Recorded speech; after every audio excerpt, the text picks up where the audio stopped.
everybody. Welcome to episode 18 of the podcast, A One-on-One Conversation. I'm your host, Won-Sun.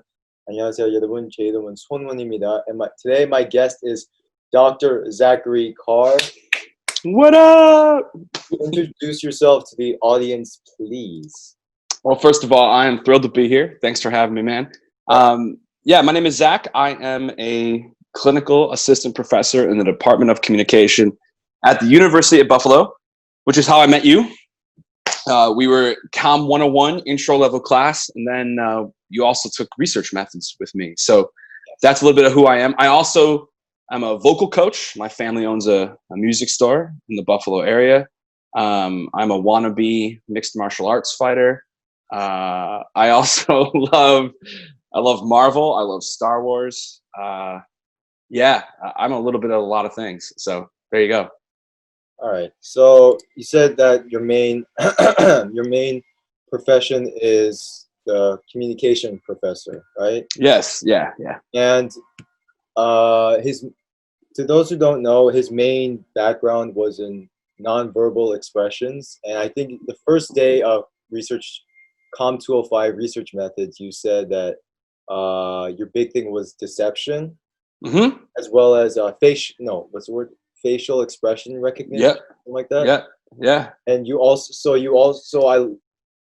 thing that I was so intrigued by was your your conjoining of your mixed martial arts passion and interest in it, as well as your current profession right now.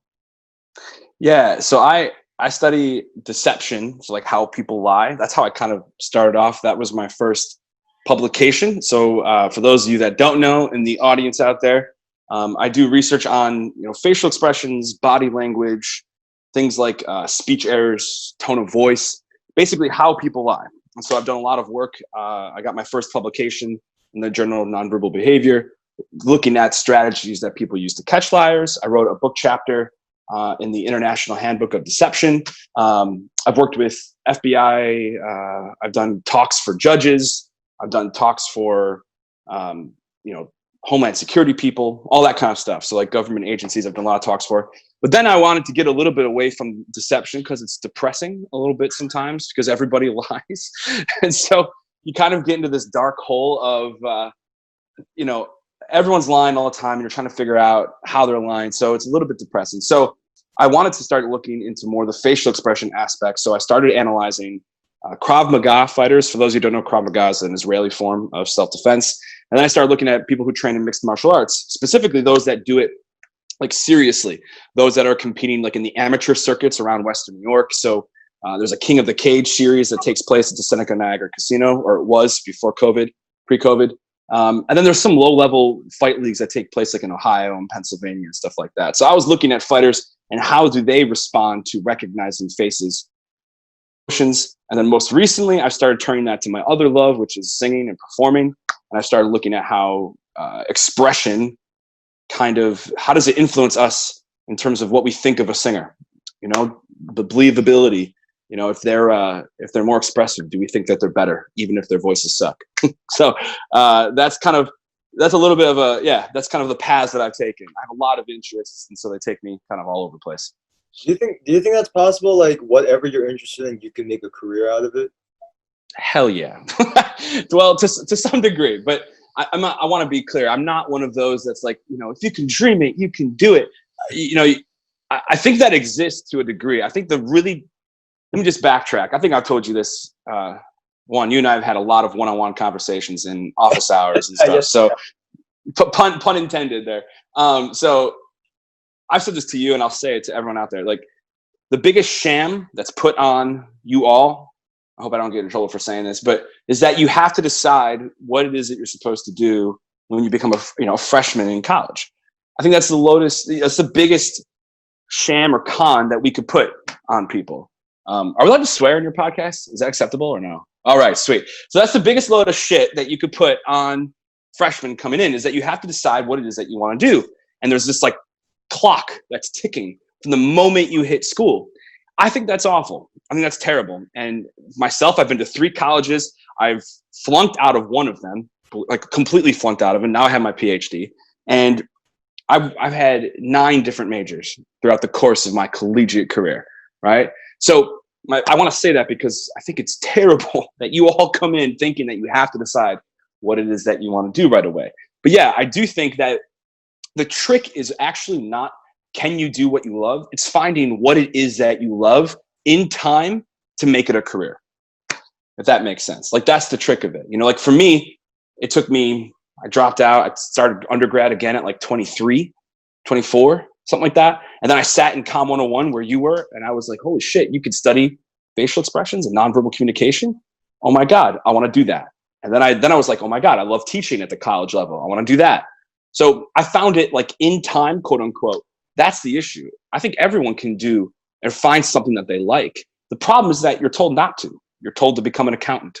You know, you're told to become, you're told to do something that pays the bills rather than makes your heart happy. If that makes sense, you know? Actually, your communication thing. Do you find yourself like, so here's a checklist of what you've learned in these courses. Do you find yourself like checking these boxes off while you're communicating with someone else and making sure you uphold what you're taught in class? Because I find myself doing that a few times. Like, eye contact, caring what the other person's thinking of me. How do I help them out, kind of thing. When I Yeah, so you're saying like, do I walk the talk or walk the walk kind of thing, right? Yes, applying in class.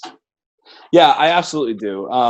I think now the responsibility on me as a professor is even more than what it is for a student, because I'm tasked with making sure that what I'm teaching you are things that I actually adhere to. So I try to listen.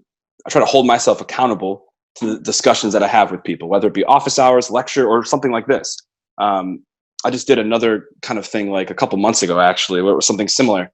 And I'm always reminding myself, like, be present, be in the moment, listen, right? Hear what the other person's saying. But then I also kind of I can't always turn off what I do either as a communication professor and like a deception expert. So sometimes I'm watching people's facial expressions. How do they respond? Like in class, that's the worst. Because half the time people are zoning out. Like half the time people don't give a shit.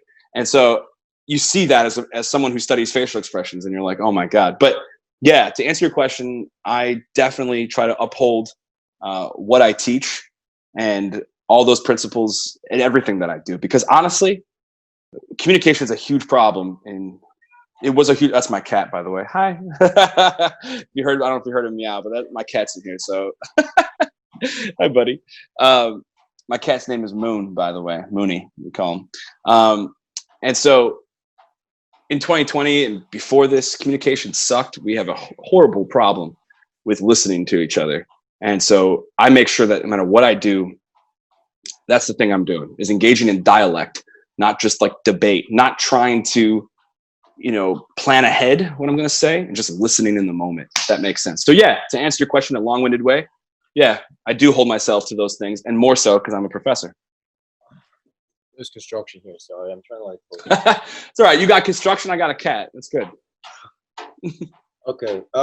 Regarding that you're a professor, if you guys don't know, if you've been living under a rock, COVID-19 occurred. Yeah. Right in the middle of the semester, and I was in. You're in my class taking a quiz, weren't you? Yes.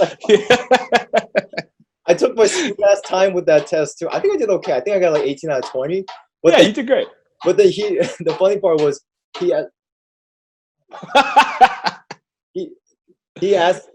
me. I'm like, do you have any questions? I'm like, I don't know. I'm just taking my sweet ass time right now. At the end. Yeah, we were in the middle of class, and I got the update on my phone during the quiz that Cuomo was going to shut down SUNY campuses. So I was like, hey, everybody, I don't want to interrupt, but this might be the very last time I see y'all. So yeah, that was it. That was pretty much it. And I let you all keep going. And then that was the last time I saw everybody, was that afternoon, which was crazy. It was, at least I got to say goodbye, because like my earlier classes, I didn't get a chance to talk to them at all. So. All right, then that's one big portion why I wanted to bring you in was, how was COVID-19 for you as a professor? You know what's funny? This might be an unpopular opinion, but like I I didn't mind it too much. Like I don't want to say I was thriving, but it was really challenging. One of my things, as you know, Juan, is I love face-to-face like interaction time, like office hours, being able to chat with people like in my office, get to know them. That's how we got to know each other. You know, that's the stuff I live for. And I think it's what kind of makes me in like the communication professor setting. So that part sucked. I hated that.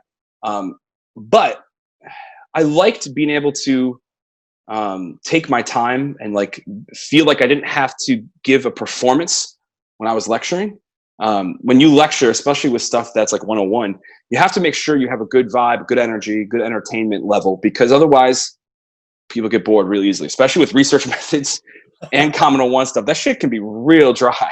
And it can, like the principles that I'm supposed to teach are dry. So I try, and I think I like relatively succeed at keeping it entertaining or energetic, at least in that regard. So it was cool to kind of not have to worry about that and kind of record my lectures, like almost not on a podcast style, but in a sense where I could just kind of talk about the topics rather than feeling like I had to, you know, perform and keep everyone super engaged. Now, the downside of that is, you know, you can't really track people listening to it. You know, I can see the numbers, but I can't force people to listen to it. So I missed the in-person part, but COVID for me, my biggest issue is like, I'm kind of I'm an introverted extrovert, if you will. And so I like people, but I don't mind not going out to places. Like that's not my vibe really. But what I hate is when I can't go to like a movie by myself.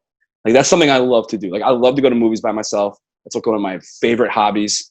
I love like my alone time, but I like to spend my alone time not in my house. I like to spend my alone time at places, if that makes sense. So couldn't travel, couldn't go to the movies by myself. That hurt my heart a lot. So in that respect, I was struggling. But as a professor, I don't know. I felt like it went okay. You know, you were in my class. You tell me. I have no clue, honestly. I was just like, I was just trying to get that research project out. yeah. You know, I think that was the only shitty part. Really, was not the only shitty part, but you all had a group project, you know, prior that we had started in person, and so that was a pain in the ass to complete, regardless of COVID. And then COVID just made that even worse. So, yeah, that aspect of it kind of bummed me out, but I felt like we did okay. You know, yeah. I missed the in-person stuff, but everyone's grades were good. Like I didn't see a major, in fact, I think everyone actually did better. So, you know, by the end of like tracking the first half really until the last half of semester, everyone actually did pretty well comparatively. So just out of curiosity, Zena's back in Singapore, or is she still in Buff right now? No, Zena's here. Oh, Zena. Okay. Yeah, Zena's here. She's in Buffalo. She couldn't, because Singapore got locked down pretty hard. And so I don't think, don't quote me on this, but I don't think that travel was ideal for her. Yeah, she's back, and she's my TA for next fall too. So. Oh, for TA. Okay, awesome. Yeah. My what was that called? For the Singapore Institute of Management, right? Yeah, I taught there. Yeah. I was supposed to go this fall, as you know, and I told you. And that's right. I was like, no. Oh shit, dude! I am so sorry. Oh my god. Because my plan was, if you guys don't know about Buffalo is a very, very tough winter place. When the winter hits, it's tough and very challenging. So my plan was to go from fall, you know, because that's like the coldest time, and I just finished out my semester, you know, with the spring, and all that. But nah. Yeah. Oh, that sucks, dude. I am sorry. Oh, it's okay. Oh, that's terrible. Yeah, she's here, and she's back TAing for me in the fall, actually. So, outside of being a professor, what has the COVID-19 impacted you? Like, what have you learned about yourself? Actually, was the big thing that I asked you. This is what I had hoped for everyone with COVID-19. I don't know how many people took advantage of it, but because we were all locked indoors, I had hoped that people would take more of a time to introspect and to solve their internal issues, you know, their anxieties, the fears. The thing that made us all freak out about having to stay inside, I think COVID-19 just highlighted or illuminated how uncomfortable we are with ourselves as people, as a society. We don't like aspects of ourselves. We don't like being alone with our own thoughts. We're distraction addicts, and that's why, during COVID, social media blew up even more, right? During COVID than it ever has before. For me, that was my biggest thing, is to stop being a distraction addict, to stop trying to engage in so many things so that I don't have to just be with myself. And that was, for me, the hardest and yet simultaneously the most rewarding journey. And I say it's a journey because I haven't gotten there yet, but I'm embarking on that path, working on the things that piss me off about myself, the things that I worry about with society. I mean, there's a lot to talk about with that. And so that's what I did with COVID, if you will. That was my COVID-19 journey, is trying to work on my own issues, my own insecurities, my own fears, my own desire to be not present here. And the fact that I was trapped in my house made that all the more salient. And I think that's what I wanted that for everyone, in COVID, during COVID, amidst COVID. I don't know. It remains to be seen if that actually happened. I'm skeptical, but I know for myself, that was my journey. That was like where I was coming from. I had this similar thing where, cool. After one point, maybe after like a week or two, I'm just like, these people are making moves. I got to keep something cooking in the lab. Like once I'm released, then the beast has been released, type of thing. I have to keep sharpening my blades, quote unquote. Because if I'm just stuck here, at one point, Zach, I was like, okay, by the way, guys, Zach is really comfortable, even though he's my professor and he has a PhD, he's very comfortable with us calling him Zach by his first name. Oh, yeah. Oh, fuck. Please do not call me Dr. Carr. Yeah. So, okay. So I'm just sitting here. I'm just like, I'm losing my mind. Like, all I have is just my thoughts. So I'm just like, all right, I got to get to podcasting again. All these Zoom calls and all that stuff. Mm-hmm. I found that, Zoom might be easier for people because you have to like drive and meet up, or someone has to travel. But then we could just sit here in the safety of our own home. It was like a pros and con kind of thing when I experienced here. Yeah. But con was like, just gaining a little bit of weight or something like that. Yo, same, man. Same. Oh my God, worse than ever. I mean, I'm an academic, so we get pudgy as it is, but like, COVID made that even worse. Although I did get myself, I want to keep on this topic, but I got myself, I don't know if you've heard of the body action system, but Bas Rutten, the old UFC fighter, came up with it. I just bought it. It's in my gym, or my garage right now. And it's awesome. I love it. And I set it up in my garage and I can wail on that thing. So that's what I've been doing now every day. So. Bas Rutten, if you guys don't know, he's like the bald guy from Cartoon Network, and he's the bald guy from Here Comes. Yes, I love that movie. I do like that movie a lot. That movie's awesome. It's actually, you know what? That is a decent transition. Is that possible? Like a professor like you being a part-time MMA fighter like Kevin James? No, it's not. So.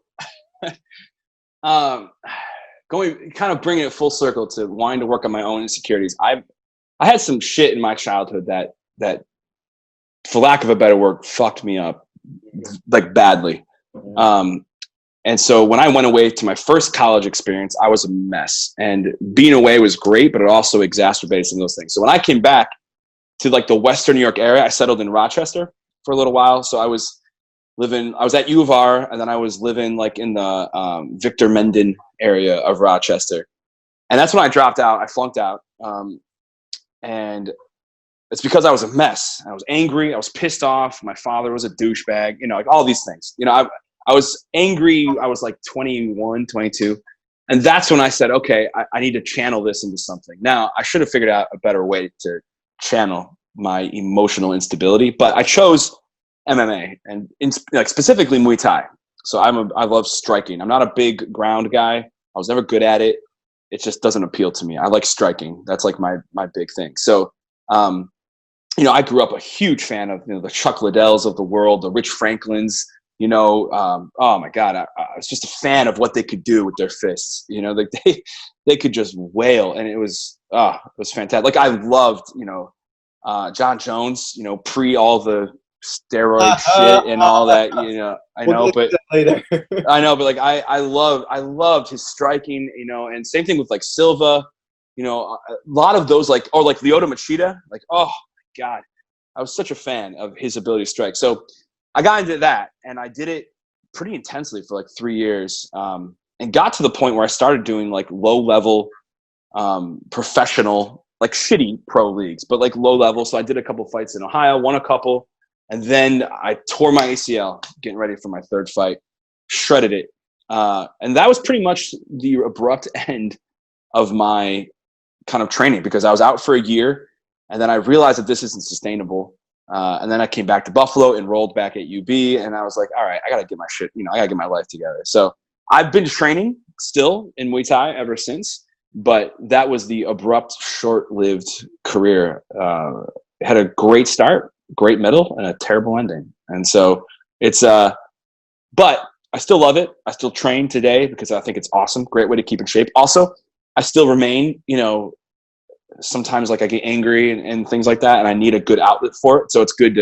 That's the best way I've found to kind of outlet it. So that's my little, is it possible? Sure. I'm not doing it, but I moonlight as a Muay Thai / MMA trainee, if you will. So to those out there, he's the reason why I got into MMA. I love watching UFC now, and Love that. UFC has been in the sports news very recently with the recent retires of prominent MMA fighters, along with the issue of lack of payment or compensation, if you will, Right. as well as. But at the same time, though, what Dana White is doing is very. I didn't realize how much we love sports until taken away. Yeah. And it makes sense that UFC, because it's only like one-on-one, so there's like not that much like risk for COVID-19 or anything like that. Right.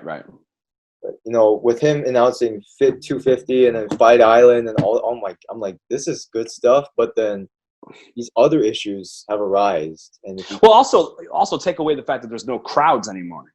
That's very interesting to me. That's so interesting from a communication behavioral standpoint.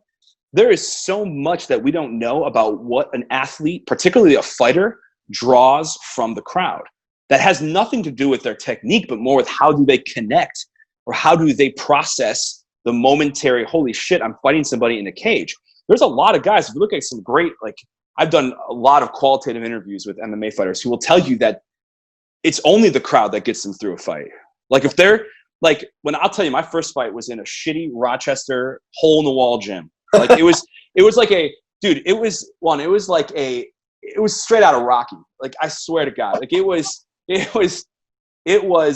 what I think it was actually, I might be wrong, but it was, I think a volleyball. I think it was like an actual volleyball gym that they turned into a like makeshift MMA Muay Thai. It was actually a Muay Thai fight. That was my first like pro fight. A Muay Thai fight night. And it was straight out of like Here Comes the Boom, like where they're fighting at the fair and like the whole stage just falls down in the rain. Oh. it was that kind of thing. And it was crazy because I walked in, and I'll be honest with you, the moment I stepped in, I was terrified. I was fighting this 6'6", 260 dude, and I'm 6 feet, and at the time I was like 225, and that I was scared. I was terrified. And I'll tell you, the only thing that like helped me get through is when I decided to merge with the crowd, because the crowd that was there, they're the kind of people who seek out any fight scenario. Like they're the ones that will pay to watch a fight on the street, and so they're just rowdy. And it was, my point is, it got me through. Like it got me through. I was terrified. I forgot about my technique, and that just unleashed like this animalistic, I'm going to get through this thing because I can't run away. That's the thing about fighting. There is no taking it. Like you can't bow out of this. Your only option is to literally run out of the cage. And that's terrible. You don't want that. There's no one to help you. There's none of this. And so it's terrifying. But my point is, I think I can't wait. I'm thinking about doing a study on it, actually, to kind of look and see what the effect of no crowds has on a fighter in such a primal sport. You know what I mean?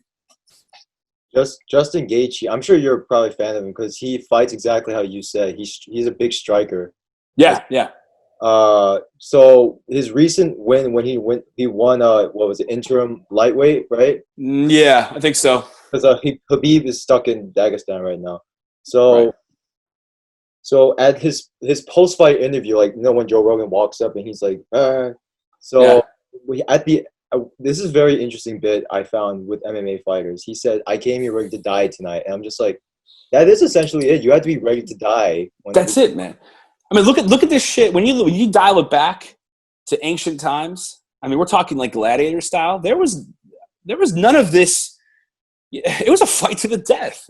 And this is what we're doing now. We've brought back in the last 20 years, Dana White, a genius that he is, has brought back the most primal of human history, which is the fight to the death that has now been commercialized. We have commercialized fighting to the death. Now, I'm a huge fan of it. I think it's amazing because of what it does. There's issues, obviously, but I'm a huge fan of this idea of there's nothing more real. It's all consuming. You are one-on-one, and if you are not 100% engaged in what you're doing as a fighter, you'll be knocked on your ass. You'll be choked out. There's no, like, you and I are talking, and I'm sure both of us at some points are zoning out, right? Coming back in, zoning out. It's like going to class, like we're like here, but we're not really here all the time. Like in this setting, we're more of that. But like in class, whatever, day-to-day operations, how many of us can say that we're there 100% of the time, that we're actually mindful in the moment? No one, right? No one, myself included. And if you bring that mentality into a fight, boom, you're dead. You're done. It's it. Other guy for the win. Like you're out. And so I think that's just, oh man, I get jacked up about it. I get so nerded out because there's nothing more human than that. It's like, it's the craziest thing. So it's mixed martial arts, right? That last bit, art.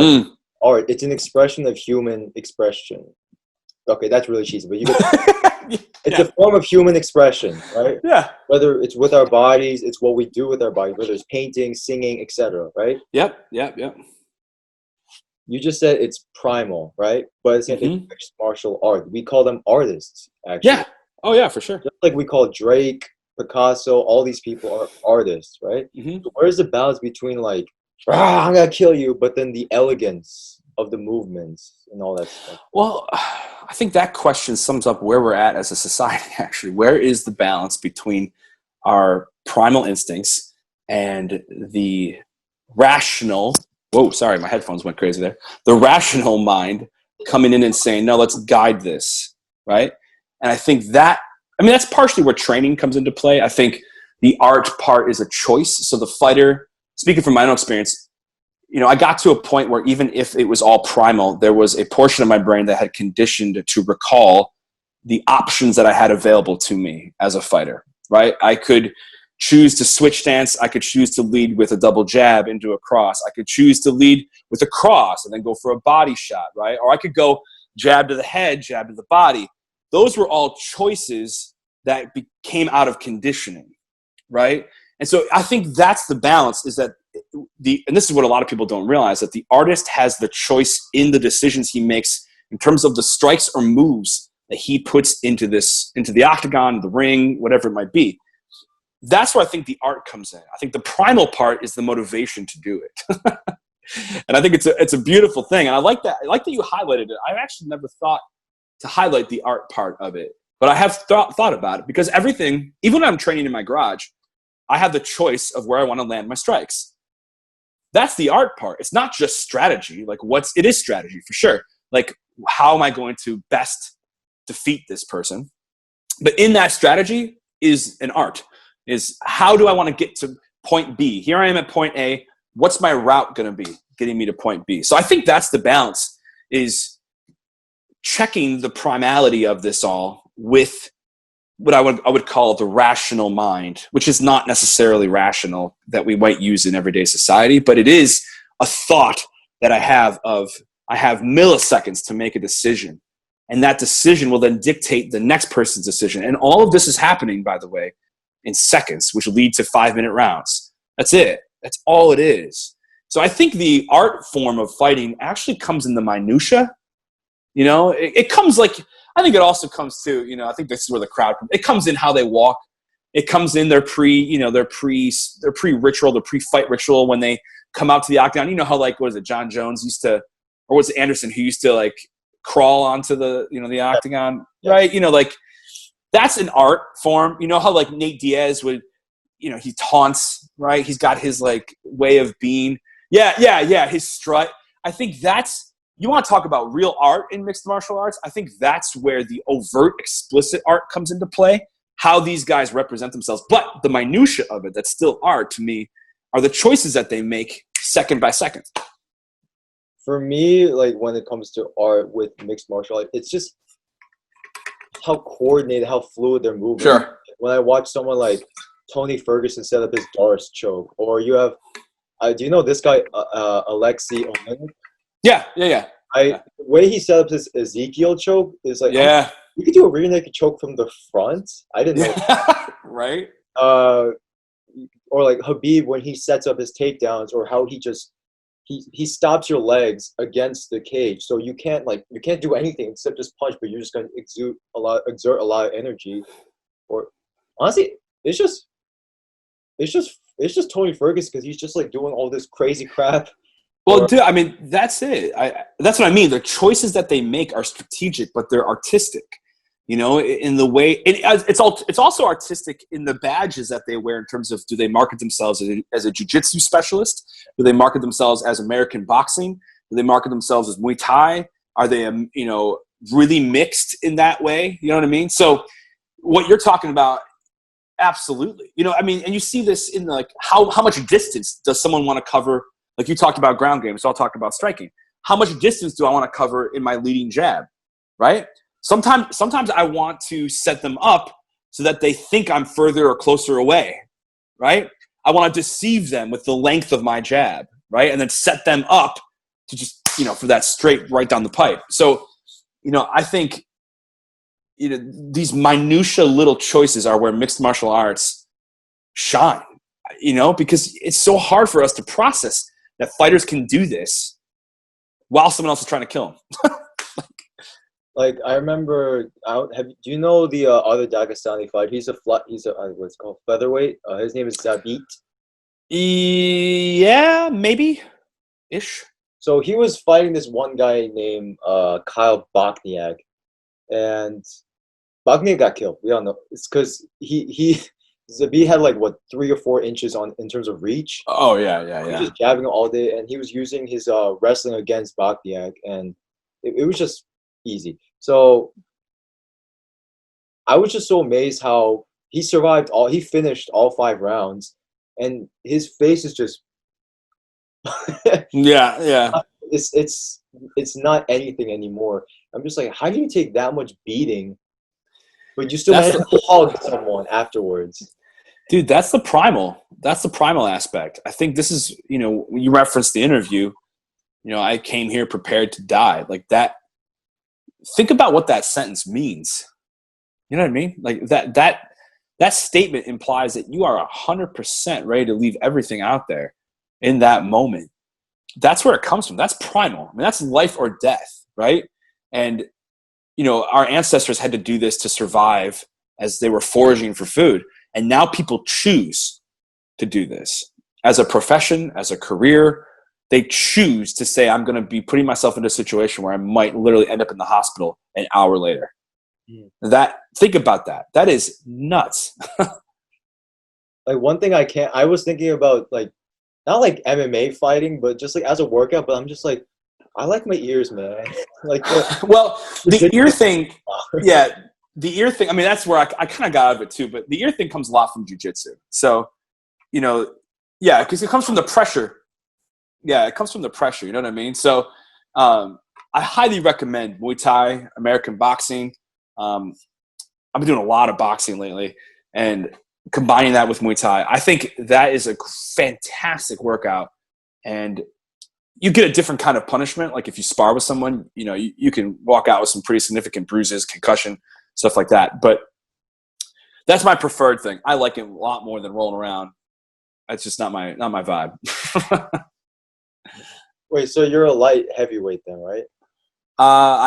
Well, in the amateur / pro world, they have different delineations. So like anything over 205, like my first fight, anything over, and Muay Thai, by the way, is delineated differently than UFC. But when I fought my first Muay Thai fight, they put me in at heavyweight. Wow. Yeah, which sucked because it was pretty much anything over 205. Yeah. And so that was difficult. Yeah, with like as I am now, yeah, I'd be light heavyweight, right? That's like by like UFC weight definitions, that's what I'd be. So you'd be fighting John Jones. That wouldn't be a fight. So actually, regarding fighting and defense, quote unquote, right? Yeah. Where is it? You did from like 2009 to 2013. Correct me if I'm wrong. You were a conflict resolution instructor. Oh shit! Where'd you find that one? Your CV. Yes, at Black Hawk Security Firm or agency or something like that, right? Is that what it was? Mm-hmm. Mm-hmm. So what I wanted to ask you about is actually a very good transition. Cool. You told me Com 101, right? You were very adamant how you and other communication experts are consulted by police departments, whether through interrogating suspects or picking up clues, etc., and all that stuff. Sure. And the fact that you consulted cops on fighting self-defense,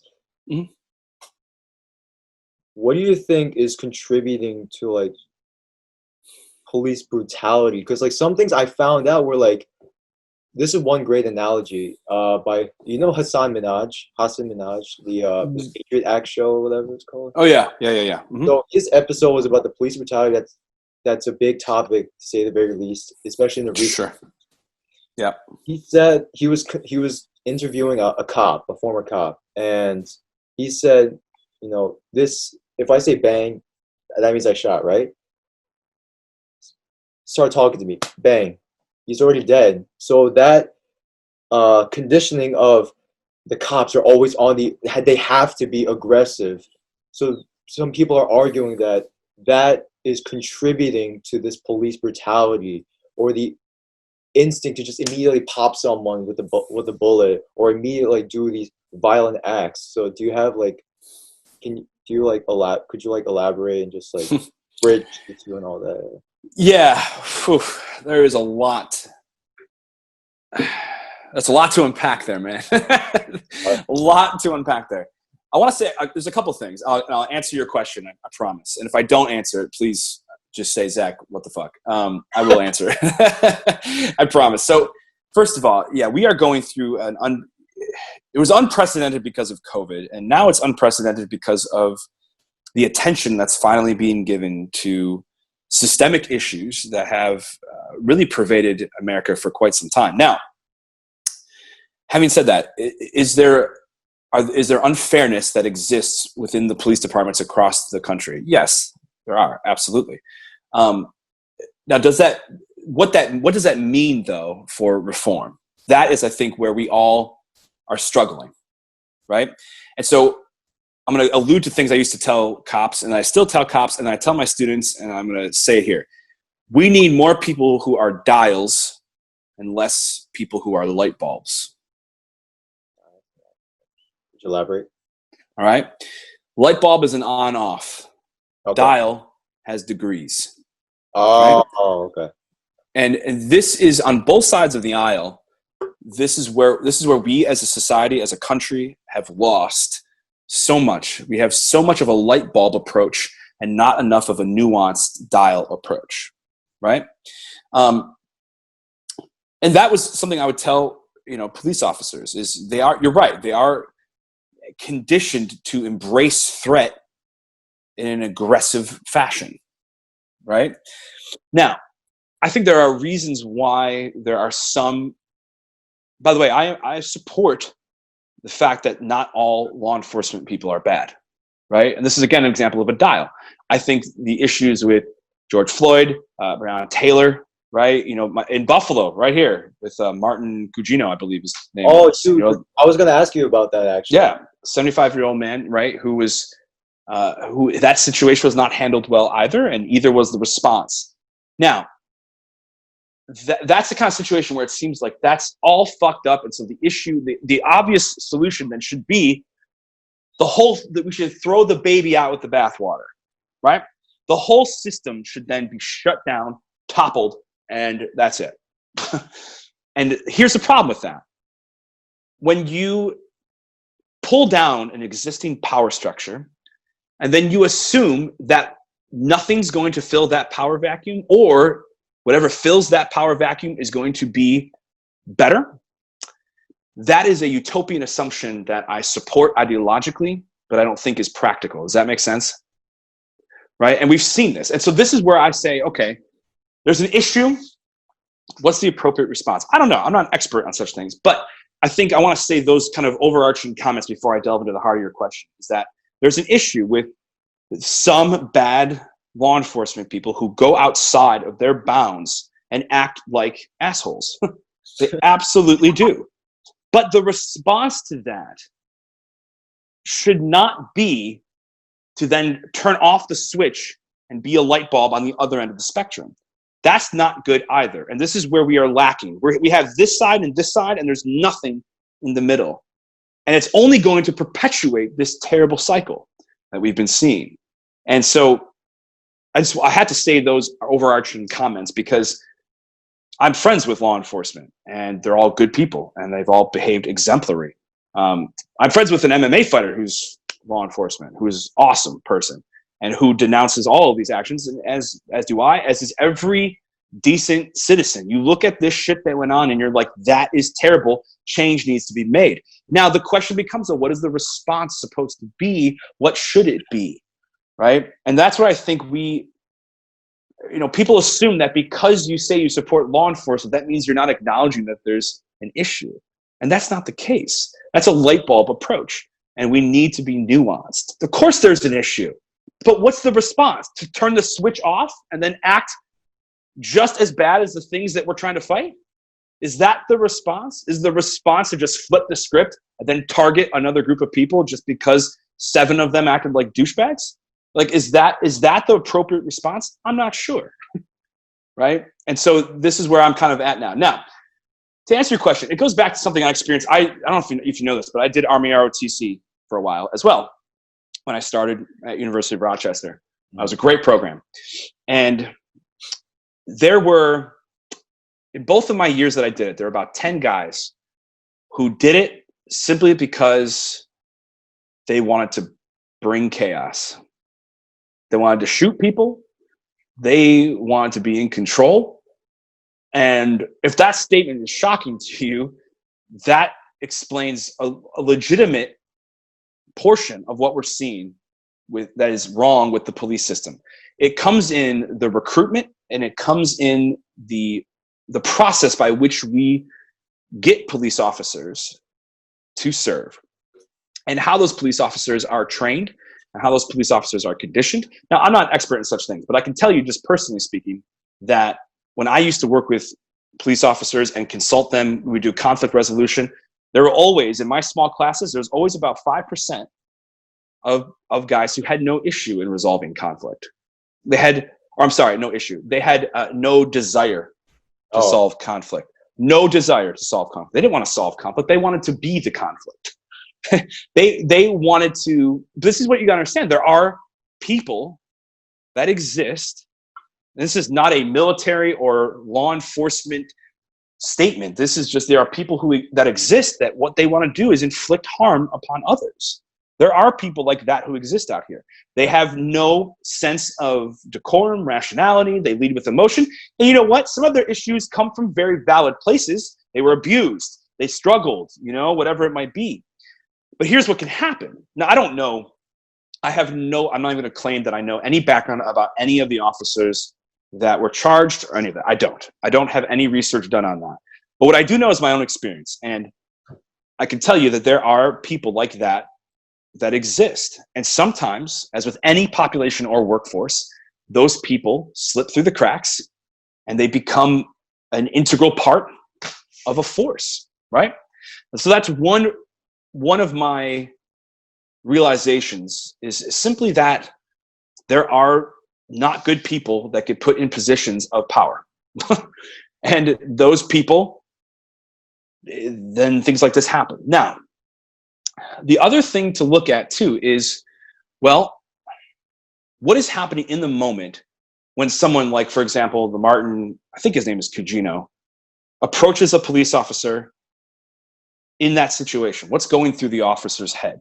Because let's assume, for the sake of argument, that the officer is a good person. Let's say that they don't want to inflict harm. Okay. So in that situation, everyone saw the video. We saw the video, right? Of George Floyd? No, the guy from Buffalo. Oh, yeah. It was. Yeah. So, I almost got teary-eyed watching it. yeah. Now, in that situation, I believe the protest had been told to scatter or break up at that point. And he approached the officers. And rule number one, by the way, is really in a situation like that, I'm not justifying anything here. I'm just saying these are the rules of engagement, which could be changed if they need to be. You don't approach an officer like that. Like you don't go, especially in a protest situation where things have been said, okay, it's time to go home now, which I believe had been stated. You don't approach people in that way. So in that situation, an officer is on high alert and he messed up, or both of them messed up, whatever it was. He was on high alert. Martin approached him. I've watched the video a couple times. It's hard to say what they were discussing or anything like that. But could it be that the officer, freaked out and that was his response? Couldn't process what to do with the fact that a man was approaching him in a clearly tense, volatile situation. Okay, I'm not going to use lethal force, which it turned out to be inappropriate force, right? But what am I going to do? What are my options? Oh my God, I'm going to freak out. So that's my second proposition here is, are we conditioning or training officers to respond with something like a Martin who was not threatening, but presented a situation that was kind of in the middle? We're like, you need to go away. You have to go away now. Everything's happening. Okay, how do we respond? So those are my two ends of this, right? It's a long-winded rant. I think the people that get put into positions of power sometimes are not people that can handle the power appropriately, humanely. I also think that sometimes, I don't know the training regimen of the ERT, the emergency response team. I don't know it. But if the training does not prepare you for these low-level, less threatening scenarios, then we're going to maybe continue to see things like this. So this is what I mean by a nuanced approach. See, what I'm proposing is not that we throw out the entire system. What I'm saying is, well, aren't these people trained? So if they're trained, what failure in their training led them to inappropriately respond to the situation? Rather than saying, well, we should get rid of everything, what if we really established some legitimate oversight or reformed the training protocols that allowed for a nuanced approach rather than, well, I only know how to deal with very threatening people. That's all I know how to deal with as an officer. So I'm not equipped to deal with a non-threatening but kind of slightly they're in my face person, right? Peaceably, a peaceful activist, right? I don't know the training regimen, but does that make sense what I'm saying here a little bit? There's definitely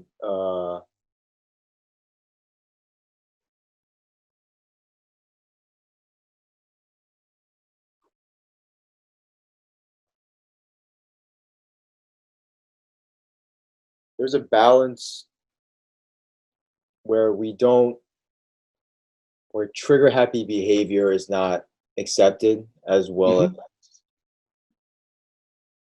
See, my thing is like when I'm watching the video and taking the time to digest it and like really analyzing it, I guess the number one thing that came up to my head was, and when I said it out loud to talk to my mom and my dad and my sister and my friends, Yeah. he's 75 years old, and wasn't he not like this though? So is this not enough to tell the police I'm not strapped or anything? He might have been. I haven't watched the video in a couple days, but I believe though that wasn't he trying to hand the officer something though too? See, that's the thing. I'm not educated, unfortunately. Yeah, and I'm not going to claim that I am, but here's what I do know.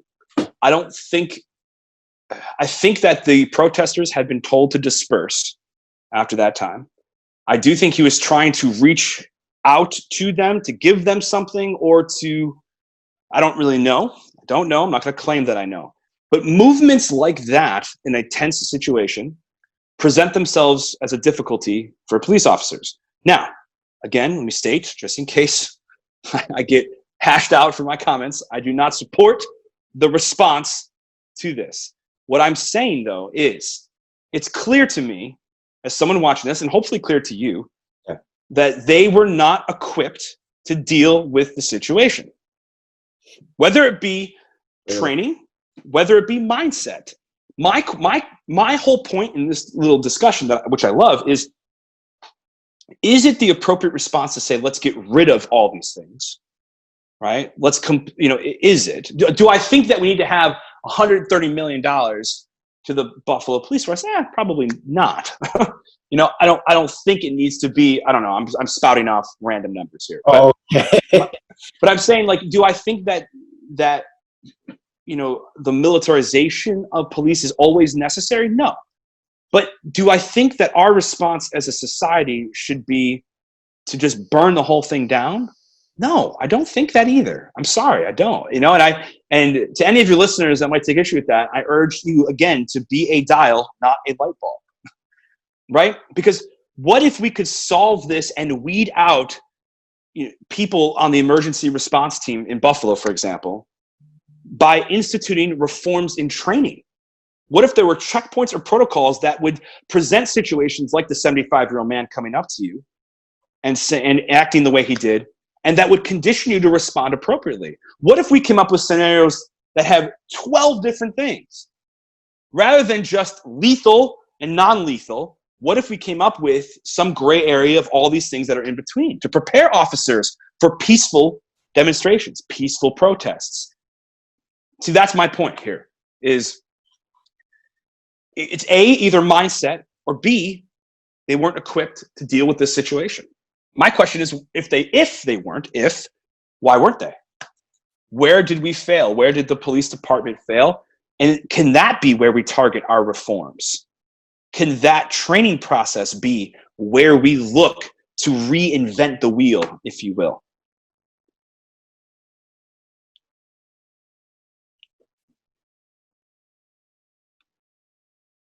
I was part of a protest this past Sunday. Cool. And there were cops circling us, and it seemed like people were saying, like, F the police, these whose streets, our streets, don't we go where we want to go. The police were trying to silence us by diverting the attention away from the protest. I myself have tried my best to not immediately jump to anger, because I feel like a lot of us are way too impatient to understand the situation at hand. Take time to observe the situation, research, educate yourself a little bit. Love it. And then immediately just jump into it. I think that's what a lot of people do when you're angry. And it is definitely very valid to be angry in this situation. Yeah. Yes. Can I pause you real quick? I think it's incredibly valid to be angry. I'm angry. The question again is, what do we do? What's our response? See, that goes back to my point. All of these situations across America, this systemic problem that we've seen, that's the thing, is that there's like this narrative that we're disagreeing about that issue. You know what I mean? They all get conflated. They all get conflated. There's a disagreement that there's an issue. Fuck no. Of course there's an issue. There is absolutely an issue. Where the disagreement actually comes in, or where people are getting lost in the shuffle, is what is the response and what's the best appropriate response to that issue. And see, that's what I mean, dial versus light bulb. Because if you say anything other than, well, I shouldn't speak this way, but if you aren't a light bulb, then all the other light bulbs will start to call you out for that. And that is a dangerous path.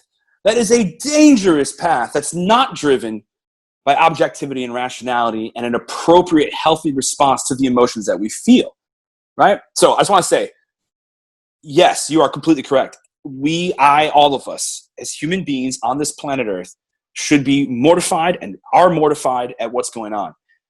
That's not something we disagree on, at least you and I, or the people that I like to interact with. The trick, the discussions really is what is the response. So my point is, I love what you said about it's valid to be angry. The question is, what do we do with that? So please continue. My apologies. What do we do with it? Well, you were talking about your experience with at the protest.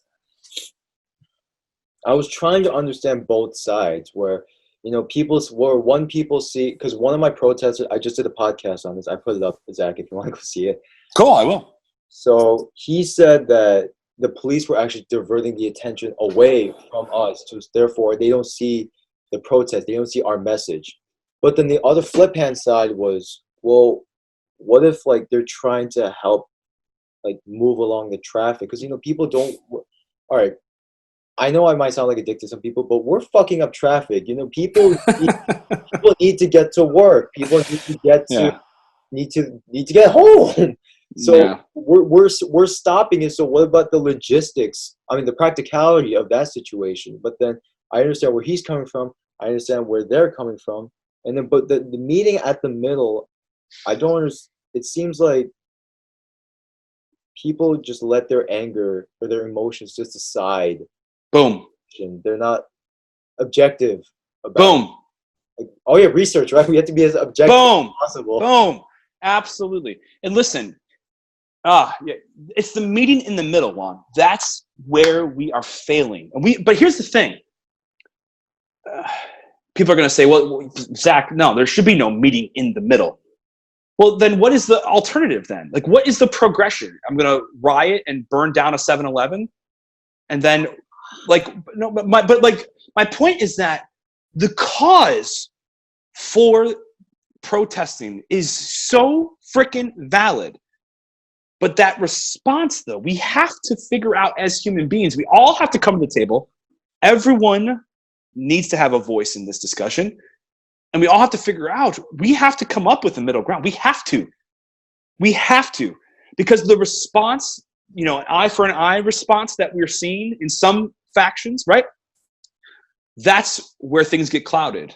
And that's what furthers the divisiveness, right? It's the peaceful protest. Like here in Niagara Falls, we had an amazing display of peaceful protesting. The mayor, the cops took a knee with the protesters. It was fantastic, man. It was the coolest shit I've ever seen in my life. It was awesome. So great. And that's the stuff that we need to hear more about. And that's how we get to a place of understanding, right? Because at the end of the day, we are all human beings. And so while I may not have gone through the plight of someone else, I am a human, right? And we all are human. And if we forget that, then this is just going to continue. It's just going to continue for years and years and years to come.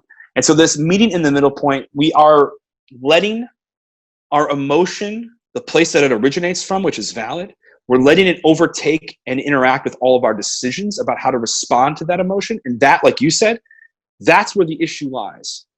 That's right there, just right there. The cause for it, valid. The response, valid. Absolutely. What we're choosing to do with those responses, that is what's going to really make or break where we go as a people. One thing I always had an issue with was when people say, well, something has to happen. I'm like, well, say it. Like, give me like one Yes. suggestion, right? So this is one thing that always kind of got me really iffy. When I see changes like, you know, Adidas or the Jordan brand funding anti-racial programs or adding these new anti-racism protocols and training of their employees, I'm like, Mhm. why did George Floyd, why did Breonna Taylor have to die in such a horrible manner for this, for these? See, it seems like real basic changes that should have been implemented at Yes. the start of the company, but it needs to take a horrible death, which, I mean, I don't want to say like he had to die or something like that. I just didn't. It's just it seems like Well, that's the issue. That's the issue. And that's where we all agree that no, it shouldn't have taken the deaths of these human beings to cause us to make some adjustments that needed to be made. That is an issue. That's absolutely the issue. But now, well, it's one of the issues. The second issue is where do we go from here? What's the response? To say fuck all police? To say like to take over and run our own cities, you know, like to create our own autonomous zones everywhere? I mean, basic game theory principles and evolutionary principles will tell you that we've tried that as a society. We ended up killing each other. Because at the end of the day, when one power goes away, another one's going to take its spot. And while I believe in the beauty and utopia that I'd love to see happen, where it's all kumbaya and all of us holding hands, I think that humans are corrupt. There's always going to, because here's what's going to happen. We're going to go back to all living in bartering and trading, right? Then what's going to happen? Someone's going to steal something from someone else. Okay, how do we prevent someone stealing something from someone else? What do we got to do to prevent that? Well, we have to come up with a system of rules. Oh, shit. Wait, what's a system of rules? Well, who's going to enforce those rules? Oh, shit. And you see, we're back right where we started. So to burn the whole thing down, sorry, I'm getting real jacked up about this, because to burn the whole thing down and assume that the utopian model will actually work, I'm sorry, it's not going to. We need to change within the system, right? The system does need to be changed. It needs to be reformed. And peaceful protests, by the way, have done some great things. I think it was just today that didn't Cuomo just repeal that 50A section of the bill? It has to do with like records being disclosed about police and law enforcement and their past brutality and all that, right? So, yay, awesome. That's a start, right? And that's a change within the system, and that's a victory for protesting, which I fully support. But I take issue with, I'll clarify. I'll take issue with the fringe side of these things, which says, you know, we have to get rid of the whole system, right? You know, we don't want to have change. We want to change the whole entire paradigm. Well, like you said, what do you propose then? What do you propose that would lead us to a system? I'm not asking you, it's more like you all. Like, what would you propose that would lead us to a system that just 100 years from now wouldn't bring us right back to where we are already? Leave it in the comments. But I think this history has shown us, though, that we already tried the barter and trade and you know, living in groups and no society. We tried that. It did not end well. In fact, we had to come up with ways, because as you walk through all the examples I just provided, let's say we go to a system where there's no enforcement, there's no, let's say, government even. Okay, so we all just rely on our own humanity. I love that thought ideologically. I think it's beautiful. I think it's great. I don't know how applicable it is. Because, again, what happens when someone does something shitty? How do you prevent that?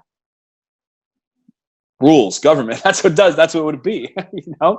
So it's just, that's where we're at. But yeah, I mean, kudos to you too, for going to the protests and doing it in that way. You know, I really respect that and appreciate it. So it's all right. It seems like to me whenever these kind of discussions come up regarding the cops, regarding the oppression towards Black people or anything like that, like for example, like Kaepernick, right? Sometimes I was thinking like, what do you guys exactly want? Sometimes, because sometimes I feel like people are just like, I'm angry, I'm like, settle down. What do you want? What do you want? And some people can't even answer my question when they say that. I don't know. I was just angry. I don't know, dog. I was like, be rational for a sec. Just tell me, what do you want, right? Yeah. Be specific, like in research methods, right? Oh yes, that's right. Be specific. So I guess we did touch up on the cops essentially, right? The cops. Yeah. But then the oppression of like black people, or just the mistreatment towards them, or just like the racial bias and all that stuff, just because of the color of their skin or how they look. Yeah. That stemmed over to when I was at that protest. I was like, I am not. I've said it when I was marketing my previous podcast. I clearly said as a disclaimer, I am not verbatim. I am not of African heritage. I am not black. Me personally, I am not African American, etc. So whatever I say offends you, I apologize. Let me know in the comments and all that. That uneasiness was there at those protests. Like, I'm not a black person. Like, do I even have the right to be here? Of like, you know what I mean? And, well, yeah, I mean, neither am I. And so do we have the right to be discussing this? Well, I can't identify with the plight of something I can't identify with, and I won't claim to. But at the end of the day, are we not all human beings? Yeah, I know that part. You know, and don't, and I do care about all of my fellow human beings. And so and what I'd like to make is this delineation. I had this discussion with someone the other day. While I believe everyone, and this is where I think everyone should have a voice, is in the discussion of it. But what I find interesting is that just because we're discussing it doesn't mean that you have to implement a straight white 31-year-old male's perspective, right? But that does mean, because I'm a human and I care about what happens to my fellow human beings, that we should all have a discussion about it. But it doesn't mean you have to adopt my perspective. But we should have a discussion about it because we're all humans. So my answer to that is, do we have the right to speak about it? I think absolutely. Do I have the right to dictate anything to anyone else? No, I do not. But as a human, as someone who thinks through these things, rationalizes the plight of humanity, even though I might not have thoroughly researched every single incident that's happened, I do think we have the right to discuss what is happening, why it's happening, what are the options, which we haven't even gotten to, but that's okay. We don't need to. Now, it's not my right to then say you have to do it this way. See, that's where people conflate. Again, they're a light bulb. People are light bulbs with this. There's no dial approach. You see what I mean? So you and I have the right to speak about this because we're all humans. But I do not have the right, nor do you have the right. Does anyone have the right to dictate to someone else how things should be done? Absolutely not. But our voices, just like everyone's voices, should absolutely, unequivocally be heard. And that's my thought on that. I wish I could talk to you longer about this kind of stuff. Well, we still got like 6 minutes, like 10 minutes or so. No, Zach, I just did a 5-hour podcast with my friend. Shit, that's awesome, Good for you. Oh. Good for you. That might set the record. Not even Joe Rogan does that. Joe Rogan, by the way, if you listen to this, I love you. No, dude, we got like 5 or 6 minutes, man. We can take it. I'm trying to maximize everything. So, okay. Does that make sense what I'm saying, though? Do you know what I mean? Yes. Okay. All right. Yeah. I just remembered. Okay, here we go. So I think people forget. Like, this is why I will never ever use the word race regarding outside of a NASCAR event. Right. I don't say like there's an Asian race, there's the black race, there's a white race, there's a Latino race, right? I always believe, and especially with my professor Jared Stroll or something like that. I think that's his name, Dr. Jared or something. He's my sociology 101 professor. He said that race is just some human thing. There's ethnicity groups, absolutely. Like I'm Korean, right? And then you know what you are specifically? I'm Polish, but white. But you're Polish, right? So Yeah, there's a clear difference, obviously. But to me, there's always the human race.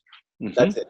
That's one thing That's it. I agree. Because if you see the movies that aliens who are not human, right? They look at us, they don't see a white guy, a black guy. No, They just no. say, oh, that's a human. We must kill him. We must kill Love this that. a human. That's it. It's a human. So I think That's it. people lose track of that we're all human. Yes, we speak different languages. Yes, we look different, but we pee the same way. Dude, we all need food. We all have to drink water to survive. We all need air. Like me. Same. I mean, I'm so glad you said that. And it's amazing to me how it's been lost on both sides that we are all human. And yes, not everyone's being treated like a human, and that's the issue. And so that's the issue. And we got to figure out how to get everyone to be treated like a human. That doesn't mean, though, that we turn around and then start treating other people like they're not human, right? Or we completely just tear down the whole thing. Like, that's the issue, and we can't conflate that. And I think, maybe you and I are in a rare faction of humanity that thinks that everyone's human. I hope not. Doesn't seem like that's the case, but I hope not. But with that in mind, we all should come to the table with a discussion. We should all come to the table and say, here are my thoughts. Why do I get to say these thoughts? Because I'm human, right? Now, again, I want to go back to my previous point because it's really important that people miss out on.